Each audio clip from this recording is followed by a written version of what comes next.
Yes, the moment has come. I'm officially moving over to Panasonic Lumix cameras in 2023, and I will not longer use Canon cameras. It all started early 2022 with the release of the Lumix GH6. I needed a solid B camera for my commercial work to combine with my Canon 1DX Mark II, which I was still using as my A camera. The GH6 had features like stellar IBIS, full V-Log, open gate recording in 5.8K for anamorphic lenses, 5.7K open gate for social media, meaning I could crop the image for both YouTube and vertical content. 422 10-bit codecs, Apple ProRes codecs, all internal, slow-mo 300 frames per second in HD, then all of this for only $2,000. The Canon cameras did not have all of these features and were way more expensive. Of course, both Canon and Sony has way better autofocus, and autofocus on the GH6 is next to unusable. But this camera would be only used as my B camera and would be paired with a manual cinema lens and in many cases operated with a focus puller. So close to the release of the GH6, I sold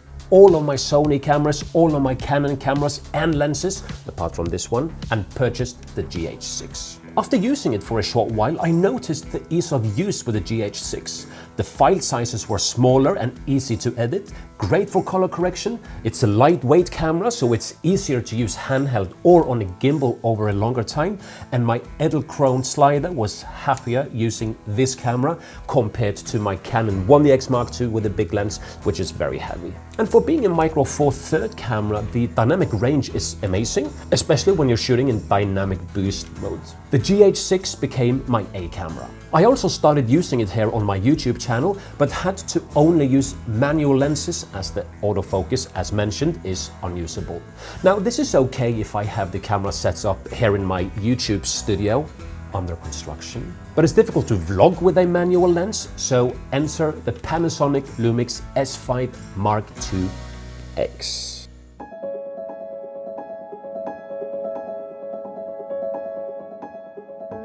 We finally get face detection autofocus in a Panasonic camera. This will really help me out as a YouTuber and solo filmmaker. Furthermore, it's full frame, so it's better in low light situations compared to the GH6 and will create a bokeh-licious background. The video specs on the S5 Mark II X are not as impressive as the GH6, but we still have access to great video codecs and Apple ProRes codecs, more than I need for my use. As it also shoots open gate, I can also pair this camera with anamorphic lenses, although anamorphic lenses for my GH6 are considerably smaller and cheaper, so I will probably use more anamorphic lenses on my GH6. The S5 Mark II X will be released at the end of May, beginning of June 2023. It's going to be tough to wait, but I know it will be worth it. I still might use my old Canon camera as the B camera until then, but let's see.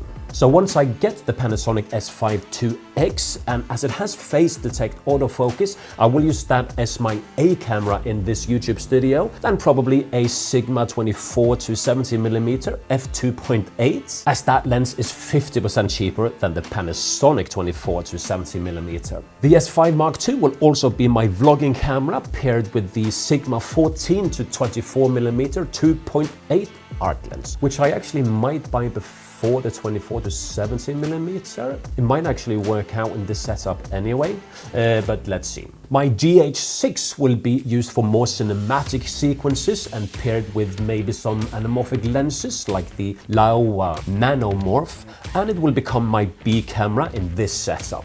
Now, speaking of setups, if you haven't watched my previous video already, this year I'm going all in on YouTube, and this is what you can expect from this channel in 2023. There's going to be more tutorials and less gear review. I was sent so much gear in 2022, and combining those reviews with my commercial work, I didn't have enough time to make the videos that I really wanted to make on this channel, which is teaching you everything I know about filmmaking and photography. I'm also going to show you the whole process of creating a small, full-blown YouTube studio, as I'm converting this garage into a YouTube studio with multiple filming angles, which I'm also very excited about.